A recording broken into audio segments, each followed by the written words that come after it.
سامعین ناظرین، infection control society آپ کی صحت کے لیے، آپ کی آگاہی کے لیے مضامین آپ کی سماعت کے لیے پیش کرتی ہے۔ آپ کا میزبان ڈاکٹر حسن نواب آپ کی خدمت میں حاضر ہے۔ کچھ دل کے مسائل اور دل کی بیماریوں کے بارے میں ہم آپ کو معلومات پہنچانا چاہیں گے۔ اس کے لیے ہم نے ڈاکٹر سید اسلم کی ایک کتاب شیرازہ دل سے استفادہ حاصل کیا ہے، جو کہ ایک بہت ہی مکمل کتاب ہے جو انہوں نے دل کے مسائل پر اور امراض پر لکھی ہے۔ اس سے استفادہ حاصل کرتے ہوئے آپ تک ہم معلومات پہنچانا چاہیں گے۔ پاکستان میں دل اور رگوں کے امراض کی وبا آئی ہوئی ہے، جو کہ آئندہ سالوں میں مزید زیادہ ہوتی جائے گی۔ ان امراض کا علاج تمام عمر ہوتا ہے، جس میں اخراجات کثیر اور وقت کا ضیاع، اہل خانہ کے لیے دشواریاں، ملازمت میں خلل اور ذہنی پریشانیاں واقع ہوتی ہیں۔ پاکستان، انڈیا، بنگلہ دیش، سری لنکا وغیرہ ایسے ملک ہیں، غریب ملک ہیں کہ یہ بوجھ برداشت نہیں کر سکتے۔ صرف ان کا یہی راستہ رہ جاتا ہے کہ ان بیماریوں کو روکا جائے۔ بیماریوں کو روکنا انتہائی اہم ضروری ہے۔ اس کے بارے میں ہم آہستہ آہستہ آپ کو مزید معلومات فراہم کر رہے ہیں۔ عارضہ رگ و دل، یعنی کہ دل کی جو امراض ہیں، دل کے جو شریانے ہیں، ان کے علاج کے اخراجات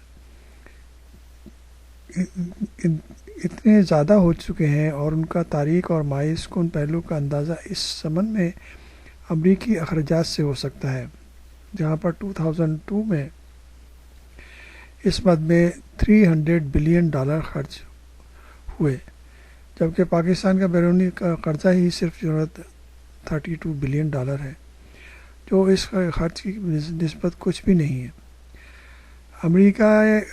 امریکی جریدہ قلبیات کے موجب یہ رقم حیران اور پریشان کن ہی نہیں، ہمت شکن بھی ہے، اور یہ آپ اندازہ کر سکتے ہیں کہ ایک امیر ترین ملک کے اتنے زیادہ اخراجات اگر ہوں گے تو وہاں پر بھی یہ مسائل بہت سختی سے پیش آ سکتے ہیں۔ ہمارے جیسے ملکوں میں تو اس کا تصور ہی نہیں کیا جا سکتا کہ ہم دل کی بیماریوں کے علاج بہت بہتر طریقے سے کر سکیں، کیونکہ وہ انتہائی مہنگے اور وقت طلب ثابت ہو رہے ہیں۔ اس وقت صورتحال یہ ہے کہ عارضہ قلب ہر علاقے اور قوم، طبقے، جنس میں عام ہوتا جا رہا ہے۔ خصوصاً ترقی یافتہ دنیا میں تو یہ ایک موت کا اہم سبب ہے، اور اس بات کا خطرہ ہے کہ 2020 تک ترقی پذیر ممالک میں یہ موت کی سب سے اہم وجہ ہو جائے گا۔ یہ افسوسناک امر ہے کہ ہم جو ابھی تک انفیکشس ڈیزیزز، جو کہ بیماریاں لگنے والی ہوتی ہیں، ان سے صحیح طرح نہیں نمٹ سکے، جیسے ڈائریا، ٹائیفائڈ، ہیپاٹائٹس وغیرہ اور وائرل ڈیزیزز ہیں، اور اب ہم جو ہے نان انفیکشس ڈیزیزز یعنی کہ نان کمیونیکیبل ڈیزیزز کے نغے میں بھی آ چکے ہیں، جس کے اندر دل کی بیماریاں، دماغ کی بیماریاں، اسٹروک، فالج، اس قسم کی بیماریاں آتی ہیں۔ تو اب اس کی تعداد بھی انتہائی بڑھتی جا رہی ہے۔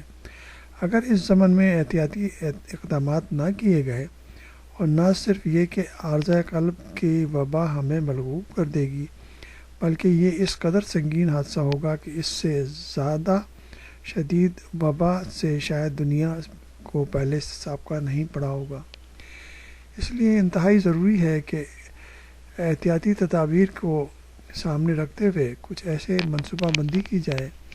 ہر فرد کو چاہیے کہ اپنے خاندان کو، اپنے گھر کو، اپنے افراد کی حفاظت کے لیے ضروری ہے کہ معلومات حاصل کریں، جو کہ انفیکشن کنٹرول سوسائٹی مسلسل اپنے مضامین کے ذریعے آپ تک پہنچا رہی ہے، آسان زبان میں، جس کے ذریعے آپ اپنی معلومات کو بہتر کر کے اپنے فیملی کو، اپنے دوستوں کو، اپنے ساتھیوں کو، اپنے گھر والوں کو ان بیماریوں سے بچا سکتے ہیں، اور ان اخراجات سے بچ سکتے ہیں جو کہ ان بیماریوں کے علاج پر ہو سکتے ہیں۔